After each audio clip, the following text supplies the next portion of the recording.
നമസ്കാരം. Mind your packing എന്ന ഒരു പുതിയ പരമ്പരയാണ് ഞങ്ങൾ നിങ്ങൾക്ക് മുമ്പിൽ പരിചയപ്പെടുത്തുന്നത്. ഇതിനു മുമ്പ് കുറഞ്ഞ മുതൽ മുടക്കിൽ നിങ്ങൾക്ക് ബിസിനസ് എങ്ങനെ ചെയ്യാമെന്നുള്ളതിന്റെ നിരവധി വീഡിയോകൾ ഞങ്ങൾ വളരെ വിശദമായി ഞങ്ങളുടെ യൂട്യൂബുകളിൽ അപ്ലോഡ് ചെയ്തിട്ടുണ്ട്. ഇപ്പോ അത് കണ്ട് ബിസിനസ് തുടങ്ങിയ ആളുകൾക്ക് പാക്കിംഗ് എങ്ങനെ അഭിവൃദ്ധിപ്പെടുത്തണം എന്നുള്ളതിനെ കുറിച്ചുള്ള വീഡിയോകളാണ് ഞങ്ങൾ ഈ മൈൻഡ് യുവർ പാക്കിംഗ് എന്ന തലക്കെട്ടുമായി ഞങ്ങൾ ആരംഭിക്കുന്നത്. മറ്റേ വീഡിയോ അതുപോലെ തന്നെ അത് തുടർന്നു കൊണ്ടേയിരിക്കും. ഇപ്പോൾ പാക്കിംഗ് അഭിവൃദ്ധിപ്പെടുത്താനുള്ള വീഡിയോയാണ് നിങ്ങൾക്ക് ഇന്ന് ഞങ്ങൾ പരിചയപ്പെടുത്തുന്നത്. അതിൽ ഞങ്ങൾ ഇന്ന് പരിചയപ്പെടുത്തുന്നത് ഷ്രിങ്ക് പാക്കിംഗ്. എല്ലാവരും ആ വാക്കുകൾ കേട്ടിട്ടുണ്ടെങ്കിൽ എന്താണ് ഷ്രിങ്ക് പാക്കിംഗ്, എങ്ങനെയാണ് അത് ചെയ്യുന്നത്, എന്ത് മെറ്റീരിയലാണ് അത് ഉപയോഗിക്കുന്നത്, ഏത് മെഷീനറിയാണ് അത് ഉപയോഗിക്കുന്നത് എന്നുള്ളത് പലർക്കും അറിയില്ല. അവർക്ക് വേണ്ടിയുള്ള ഒരു വീഡിയോയാണ് ഇന്ന് ഞങ്ങൾ ഇവിടെ വിശദമായി പരിചയപ്പെടുത്തുന്നത്. ഷ്രിങ്ക് ഫിലിം, ഇതാണ് ഷ്രിങ്ക് ഫിലിമിന്റെ പൗച്ച് എന്ന് പറയുന്നത്. ഷ്രിങ്ക് അഥവാ ചുരുങ്ങുക പ്രത്യേക തരത്തിലുള്ള ഒരു മെറ്റീരിയലാണ്. ഈ ഫിലിം ഉണ്ടെങ്കിൽ മാത്രമേ നമുക്ക് ഷ്രിങ്ക് പാക്കിംഗ് ചെയ്യാൻ സാധിക്കുകയുള്ളൂ. ഇതിന്റെ ഏറ്റവും എടുത്തു പറയേണ്ട ഒരു പ്രത്യേകത, ഇത് ഉണ്ടാക്കുന്നത് വലിയധിക ചൂടുള്ള പ്രോസസ്സിലാണ് ഇത് ഉണ്ടാക്കുന്നത്. കഠിനമായ ചൂടുള്ള ഒരു പ്രോസസ്സിലൂടെയാണ് ഇത് ഉണ്ടാക്കുന്നത്. എന്നാൽ ഇത് ചൂടടിക്കുമ്പോൾ അത് ചുരുങ്ങി പോവുകയും ചെയ്യുന്നു എന്നുള്ളതാണ് ഇതിന്റെ പ്രത്യേകത. നമുക്കിതുപോലെ ബോട്ടിലുകൾക്കാണ് ഇത് ചെയ്യുന്നതെങ്കിൽ ബോട്ടിലിന്റെ ആകൃതിയിൽ ഷേപ്പ് ചെയ്ത ഷ്രിങ്ക് പൗച്ചുകളാണ് ഉപയോഗിക്കുന്നത്. അത് വളരെ എളുപ്പത്തിൽ പറ്റാവുന്നതാണ്. ഇതുപോലെ ബോട്ടിലിന്റെ മുകളിലായിട്ട് ഈ ഒരു ഷ്രിങ്ക് പൗച്ച് ഇട്ട് ഇതിലെ എയർ എല്ലാം ഇങ്ങനെ തട്ടിക്കളഞ്ഞ്, ഇതാണ് അത് ചെയ്യുന്ന മെഷീൻ എന്ന് പറയുന്നത്. ഹോട്ട് എയർ ഗൺ എന്നാണ് ഇതിനെ പറയുന്നത്. അതായത് ഫ്ലെയിം ഇല്ലാത്ത ഹോട്ടായിട്ടുള്ള എയർ ഇതിൽ വരുമ്പോൾ ഇത് ഷ്രിങ്ക് ഫിലിം ആയതുകൊണ്ട് ഇത് ആ ബോട്ടിലിന്റെ ആകൃതിയിലേക്ക് ചുരുങ്ങുന്നു എന്നുള്ളതാണ്. നിങ്ങൾ നോക്കുക.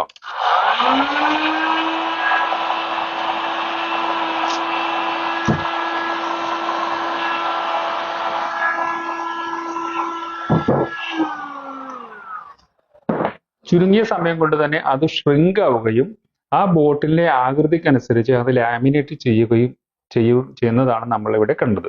ഇതിന്റെ ഒരു പ്രയോജനം എന്ന് പറയുന്നത് ദീർഘകാലം ഷെൽഫുകളിൽ അല്ലെങ്കിൽ സൂപ്പർ മാർക്കറ്റുകളിലെ ഷെൽഫിലെല്ലാം പൊടി പിടിക്കാതെ എല്ലാം വളരെ ഫ്രഷ് ആയിട്ട് ഇരിക്കുമെന്നുള്ളതാണ്.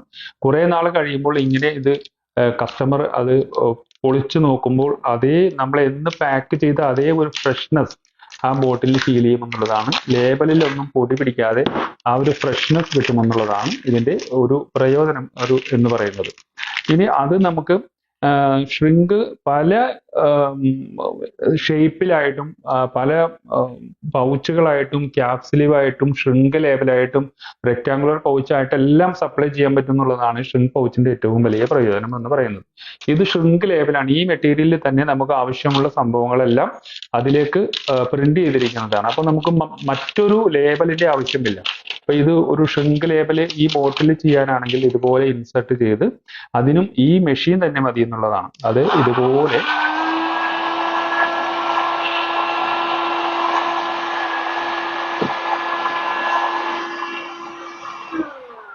വളരെ ചുരുങ്ങിയ സമയം കൊണ്ട് തന്നെ അതുപോലെ ഷ്രിങ്ക് ലേബൽ അപ്ലൈ ചെയ്തു. ഇനി അതിന് മറ്റൊരു ലേബലിന്റെ ഒന്നും ആവശ്യമില്ല. പക്ഷെ ഈ ഷ്രിങ്ക് ലേബൽ ചെയ്യുമ്പോൾ അത് അല്പം ഇൻവെസ്റ്റ്മെന്റ് വരുന്നതാണ്. അതുകൊണ്ട് ചെറുകിടക്കാർക്ക് ഒരുപക്ഷെ അത് അഫോർഡബിൾ ആവില്ല. നേരെ മറിച്ച് ഷ്രിങ്ക് പൗച്ച് പ്ലെയിൻ പൗച്ചുകളാണെങ്കിൽ അതിന് വലിയ ചെലവില്ല, ചെറിയ ക്വാണ്ടിറ്റികൾ ലഭിക്കുമെന്നുള്ളതാണ്. പിന്നെ മറ്റേത് ക്യാപ്സ്ലീവുകളാണ്. ക്യാപ്സ്ലീവ് എന്നാൽ സാധാരണ നമ്മൾ ഇതുപോലുള്ള ഒരു പ്രൊഡക്റ്റ് മാർക്കറ്റിലുണ്ടെങ്കിൽ ഒരു പക്ഷേ ഇത് മറ്റൊരാൾക്ക് തുറക്കാൻ സാധിക്കും. അങ്ങനെ തുറക്കാതിരിക്കുന്നതിന് വേണ്ടിയാണ് നമ്മൾ മിനറൽ വാട്ടറിന്റെ എല്ലാം ബോട്ടിൽ നമ്മൾ കണ്ടിട്ടുണ്ട്. അതുപോലെ തന്നെയുള്ള പരിപാടിയാണ് ഷ്രിങ്ക് ക്യാപ്സ്ലീവ് എന്ന് പറയുന്നത്. അതും വളരെ വളരെ എളുപ്പത്തിൽ ചെയ്യാൻ പറ്റാവുന്ന ഒരു പ്രോസസ്സാണ്. ഇത്രയേ ഉള്ളൂ. അതിന്റെ മിനറൽ വാട്ടറിനെല്ലാം ചെയ്യുന്നത് അങ്ങനെയാണ്. പക്ഷെ മിനറൽ വാട്ടറിനൊക്കെ വോളിയം ഉള്ളത് കൊണ്ട് ഈ മെഷീൻ വെച്ച് ചിലപ്പോൾ അത് പ്രാക്ടിക്കൽ ആവില്ല. അപ്പൊ അതിന് ഷ്രിങ്ക് ടണൽ എന്ന് പറയുന്ന മെഷീനറി ഉണ്ട്. ഇനിയിപ്പോ റൗണ്ട് മൗത്ത് ആയിട്ടുള്ള ബോട്ടിലുകൾ, ഇതുപോലുള്ള പിക്കിൾ ബോട്ടിൽ, ജാം, അച്ചാർ, ലേഹ്യങ്ങൾ, നെയ്യ്, എണ്ണ തുടങ്ങിയവൾക്കെല്ലാം ഇതുപോലെ ഗ്ലാസ് ബോട്ടിലോ അല്ലെങ്കിൽ പ്ലാസ്റ്റിക് ബോട്ടിലോ ഉപയോഗിക്കുമ്പോൾ ക്യാപ്പിന് മാത്രം മതി അതിന്റെ സീലിംഗ് എന്നുണ്ടെങ്കിൽ അതിന് ക്യാപ് സീലുകൾ അവൈലബിൾ ആണ്. ഇതുപോലെ തന്നെ ഇൻസെർട്ട് ചെയ്ത് വളരെ ഒരു സെക്കൻഡുകൾ കൊണ്ട് തന്നെ അതിനെ നമുക്കൊരു ടാമ്പർ പ്രൂഫ് ആക്കി എടുക്കാൻ പറ്റുമെന്നുള്ളതാണ് ഇതിന്റെ പ്രത്യേകത എന്ന് പറയുന്നത്. അപ്പോൾ ഷ്രിങ്ക് മെറ്റീരിയൽ അത് ഞാൻ നേരത്തെ പറഞ്ഞ ഷേപ്പ് പൗച്ചായിട്ടുണ്ട്, ഷ്രിങ്ക് ലേബിളായിട്ടുണ്ട്, ക്യാപ് സ്ലീവുകളായിട്ടുണ്ട്, ഇതുപോലെയുള്ള കളേർഡ് ക്യാപ് സ്ലീവ് ആയിട്ടുണ്ട്. അത് കൂടാതെ നമുക്ക് അതിന്റെ ഏറ്റവും വലിയ പ്രയോജനം ഇതുപോലുള്ള മറ്റ് ഒബ്ജക്റ്റുകൾ, ചെറുതും വലുതുമായ ഒബ്ജക്റ്റുകൾ ഇതുപോലെ ഗ്രൂപ്പ് ചെയ്ത് ഈ മെറ്റീരിയൽ ഉപയോഗിച്ച് തന്നെ ചെയ്തിരിക്കുന്നതാണ് ഈ കാണുന്നത്. അപ്പൊ നമുക്ക് മറ്റൊരു കാർട്ടന്റെ ആവശ്യമില്ലാതെ, മറ്റൊരു കൊറുഗേറ്റഡ് കാർട്ടന്റെ ആവശ്യമില്ലാതെ നമുക്കത് ചെയ്യാൻ സാധിക്കും. അപ്പോൾ 100% നമ്മുടെ പ്രൊഡക്റ്റ് വിസിബിലിറ്റി പുറത്തു കിട്ടും. ഇത് കാർട്ടന് മാത്രമല്ല, ഇത് ചെറിയൊരു ബോട്ടിലുകൾക്കോ അല്ലെങ്കിൽ ഇതുപോലെയുള്ള ഒരു 12 എണ്ണം 6 എണ്ണം ഒക്കെ വെച്ച് നമുക്ക് ചെയ്യുന്നതിന് ഏറ്റവും ലാഭകരമായ ഒരു പാക്കിംഗ് മെത്തേഡാണ് ഷ്രിങ്ക് ഗ്രൂപ്പ് പാക്ക് എന്ന് പറയുന്നത്. അപ്പോൾ ഷ്രിങ്ക് ഫിലിമിനെ കുറിച്ചും അതിന്റെ ക്യാപ് സ്ലീവിനെ കുറിച്ചെല്ലാം നിങ്ങൾക്ക് ഏകദേശം ഒരു വ്യക്തത കിട്ടി എന്ന് വിശ്വസിക്കുന്നു. ഇതുപോലെ ഒരു ചെറിയ മെഷീൻ മതി, അത് ഞങ്ങളുടെ കയ്യിൽ അവൈലബിൾ ആണ്. അതിനാവശ്യമായ മെറ്റീരിയലുകളും ആവശ്യമാണ്. നിങ്ങൾക്ക് പാക്കേജിങ്ങിനെ കുറിച്ചോ അല്ലെങ്കിൽ ചിലവ് കുറഞ്ഞ രീതിയിൽ ബിസിനസ് ആശയങ്ങളെ കുറിച്ച് അറിയുന്നതിനോ ഞങ്ങളുടെ യൂട്യൂബ് ചാനൽ സന്ദർശിച്ചാൽ നിങ്ങൾക്ക് കൂടുതൽ വിവരങ്ങൾ ലഭിക്കും. അതുകൊണ്ട് ഞങ്ങളുടെ ചാനൽ സബ്സ്ക്രൈബ് ചെയ്യുക. നന്ദി, നമസ്കാരം.